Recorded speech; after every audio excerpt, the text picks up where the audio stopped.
अरे हमारे दिल आनंद से भरे हुए होने चाहिए। खुदा मिला है हमें।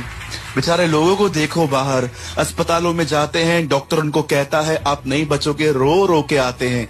लेकिन जब हमारी रिपोर्ट हमारे पास आती है, हम कहते हैं तुम लोग कुछ भी लिख दो, वो है मेरे साथ। इसीलिए पौलुस कहता है निरुपाय तो हैं पर निराश नहीं है।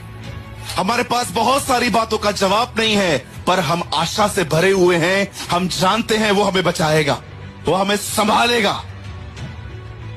ऐसे खुदा को पाके निराश हैं हम। कभी आपने सोचा है एक व्यक्ति जब बीमार पड़ता है, ब्लड टेस्ट करवाता है, उसके लाइफ में इतनी बड़ी बीमारी दिखाई जाती है, और जब वो बेचारा पढ़कर निकलता है वो क्या सोचता है। लेकिन जब हम